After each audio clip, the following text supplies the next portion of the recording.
Hi, Gene Burnett from GeneBurnett.com. Hey, I thought we'd talk a little bit today about doing a little bit of drunken style boxing or martial arts with whatever form or whatever thing you do. I do Tai Chi, and the way I approach Tai Chi is that the form itself is not the Tai Chi. The form that you do, the series of movements that you do, are a training exercise or a bridge to the principles of Tai Chi. That's what's important.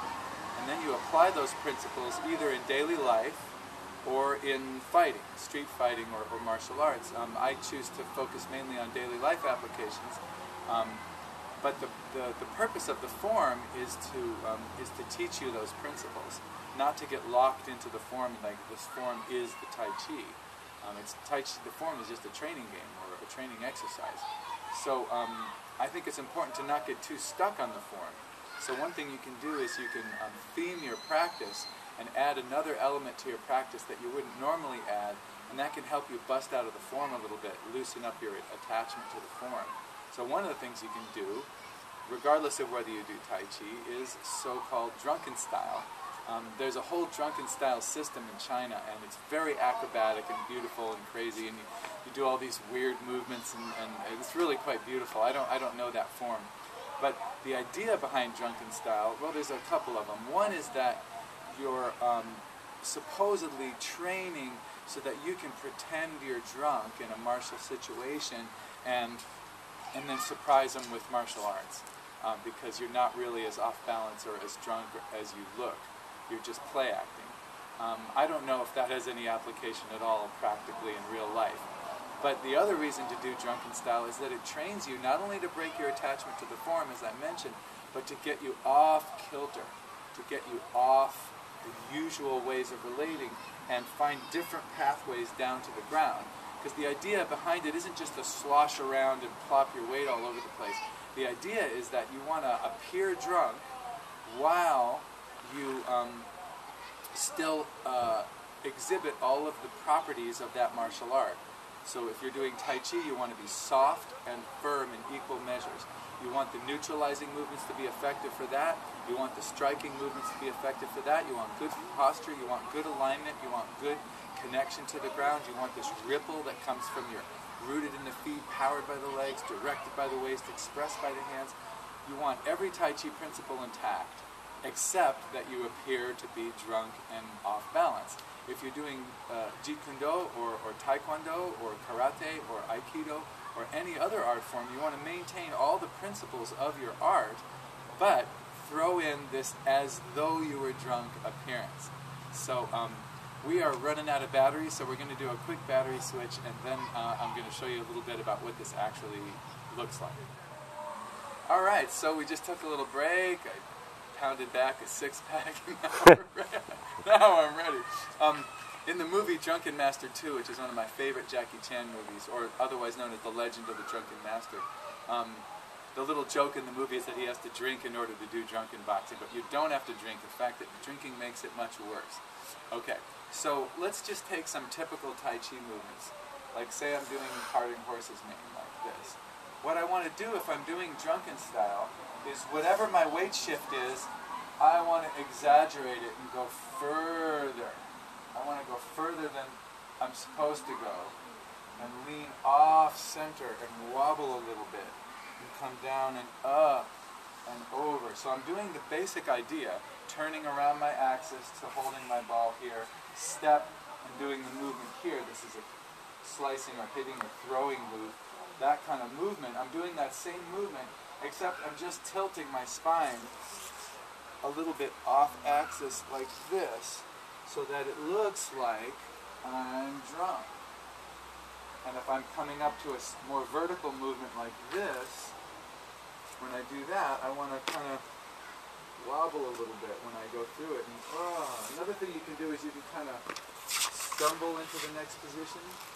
So you kind of stumble like that. You can go backwards. So you're working on, you know, like you can look around like, oh, what's back there? And then, so you're taking your movement and rotating here so that you're kind of a little bit at sea. But inside the movement, there's that same strike and that same pull and push. Everything else is the same. If you're doing ward-off, you still have that ward-off circle here, that sense of boundary, except it's wobbly. If you're doing rollback, you're moving along, a punch is coming, you're making contact and guiding to the side.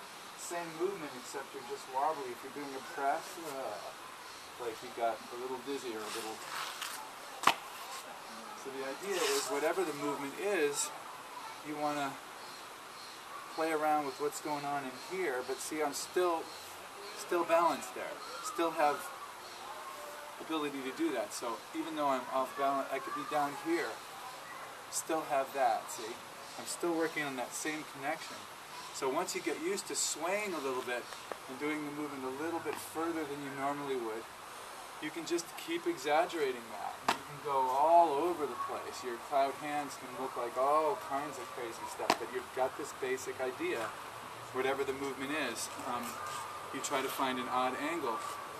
If you're doing a little bit of a faster partner set maybe in Tai Chi, or if you're doing a faster energy issuing set, you know, you kind of stagger through it a little bit. Same kind of idea. The strikes are still there. It's just that you just put a little more wobble into it. The strikes are still the same. The coils make you look all weird, but the strikes are the same. Or you can work on just odd angles, like that.